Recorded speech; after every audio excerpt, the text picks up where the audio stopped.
Yo, what's up, Marvel Rival fans?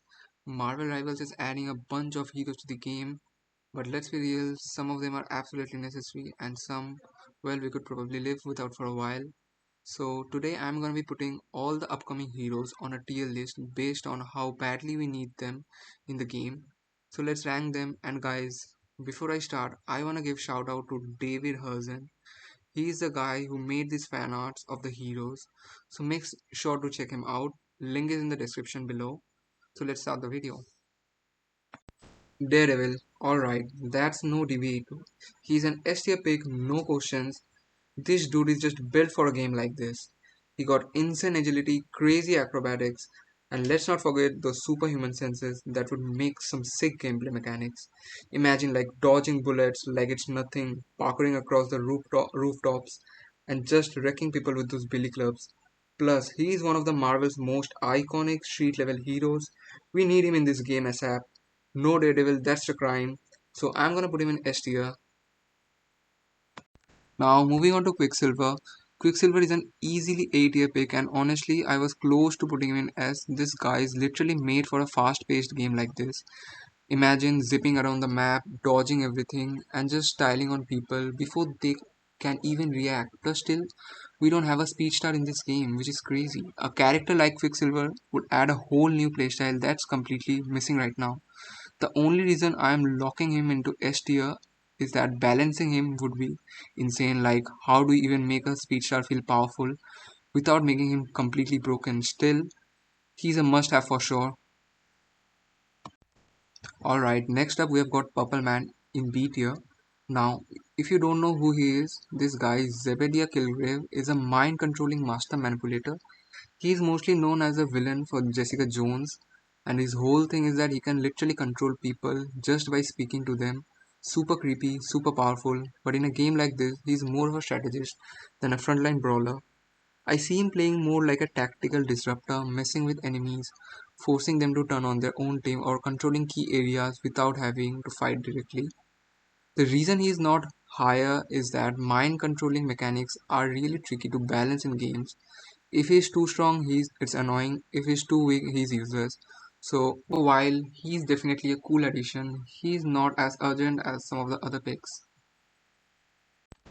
Our next hero we have got Gambit in an A tier, but I gotta say, he's right on the edge of S tier. This dude is just effortlessly cool and would bring such a unique playstyle to the game. He can charge up literally anything with kinetic energy and make it explode, which means he'd be an absolute menace as a DPS, throwing charged up cards, setting traps, and just causing pure chaos to the battlefield. But here's the thing, Gambit isn't just about raw damage, he is also a master strategist. As a thief and expert combatant, he knows how to outthink opponents, control the flow of a fight, and always stay one step ahead. If the devs lean into that, he could be more than just a damage dealer, he could be a tactical nightmare for the enemy team. So why isn't he the S tier? Well, as much as I need him in the game, we have already got strong DPS picks, and his impact depends on how they design him, but if they get it right, he's easily breaking into S tier. Let me know what you think. Our next hero is Daredevil. Daredevil is an easy S tier pick. There's no way around it. His combat skills, agility, and hidden senses would make him insanely fun to play. Whether he's a DPS or a tank, he brings something fresh to the game. As a DPS, he'll be fast, combo, heavy brawler, dodging attacks, and striking with a surgical precision. But if they make him a tank, he could be more of a counter-focused bruiser, absorbing damage, punishing enemies who overcome it, and controlling space with a sheer presence. His radar sense alone could open up some wild mechanics like tracking enemies through obstacles or anticipating attacks before they even happen. At the end of the day, Daredevil isn't just a great pick, he's essential. There's no way this rooster feels complete without him. Next up, we have got White Tiger in D tier. Now, don't get me wrong, she's a cool character with a unique backstory, but when it comes to gameplay, she'd feel way too similar to Black Panther. Both have enhanced agility, sharp claws, and a fighting style based on speed and precision. The problem isn't that she's bad, it's that she wouldn't bring anything new to the table. Black Panther already covers that fast, acrobatic melee role, and unless they give her some completely unique mechanics, she'd just feel like reskin. That's why, as much as I like her, I can't justify putting her. higher than D tier. Alright guys, next up is Ghost Rider, and he's a no-brainer for S tier.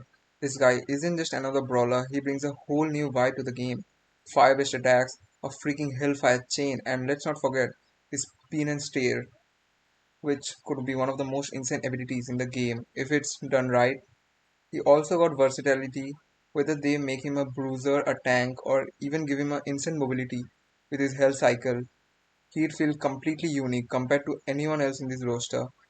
Plus, let's be real, Ghost Rider just looks way too cool to leave out. Flaming Skull, demonic powers, chains wiping everywhere. We need him in the game. So guys, our next show is Bishop in D tier. For now, those who don't know, Bishop is a time-traveling mutant from a dystopian future where mutants are hunted down. He's a powerhouse with energy absorption abilities, meaning he can take in energy-based attacks and fire them back even stronger. Sounds cool, right? So why he's in D tier? Well, the issue is that in a game like this, he'd end up feeling way too similar to Punisher. At the end of the day, both are gun-focused characters with a tactical heavy-hitting style. Sure, Bishop's energy absorption sets him apart a little, but it's not enough to justify him over other, more unique picks. If they really lean into his powers and make him stand out, maybe he moves up. But as it stands, he just doesn't bring enough to the table. Alright guys, so next up is Vikram and he's landing in D tier. Not because he's a bad character, but because I honestly don't know where he'd fit in Marvel Rivals right now. For those who don't know Wiccan, aka Billy Kaplan is one of the most powerful magic users in Marvel. He's the son of Scarlet Witch in MCU. Comics are kinda complicated, and he has reality wrapping abilities similar to hers. He's a big deal in the Young Avengers, and his powers potential is insane.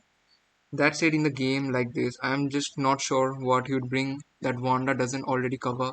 He definitely have a cool synergy alongside Wanda and Magneto, making for an epic mutant slash magic powerhouse team up. But as an individual pick, he doesn't feel essential. Maybe in the future he gets a more unique role, but for now he's sitting in the D tier.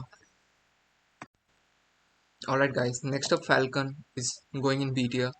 He's got a lot of potential as a fast-paced, high-mobility DPS, but he doesn't quite crack the top tiers. His wingsuit would make him a strong aerial fighter, letting him zoom across the battlefield and dive in for quick strikes. Plus, his Red Wing drone could add some extra utility, whether it's for scouting, dealing chip damage, or disrupting enemies. But here's the issue, other flying characters like Storm or Human Torch are already bringing way more to the table compared to them. Falcon abilities don't feel essential.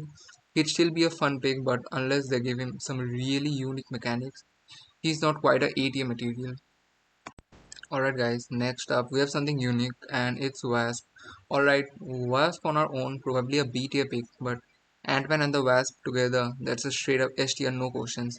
Think about it, Cloak and Dagger already prove how insane a well designed duo can be, and Ant-Man and Wasp would be just crazy, if not better. Imagine a playstyle where they constantly swap between sizes, tag teaming enemies with a high speed aerial attacks and hard-hitting giant smashes, Web zipping around dodging everything while blasting enemies, then Ant-Man suddenly growing huge to slam the battlefield.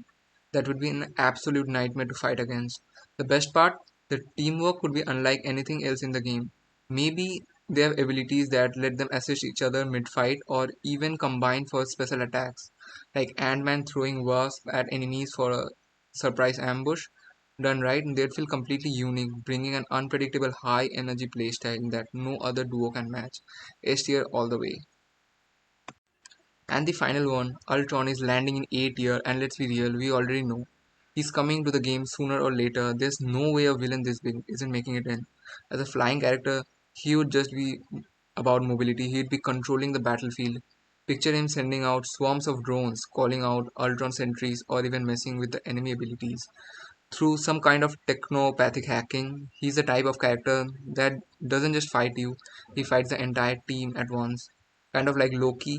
The only thing keeping out him out of S tier is that it depends on how well they lean into strategic potential. If they just make him another stronger flyer, he'll be good but not groundbreaking. But if they really make him feel like an unstoppable AI mastermind constantly adapting and disrupting the enemy team, he could be way scarier than we expect. So guys, that's it for the video. Let me know if you guys want a part 2 in the comments, and that's it.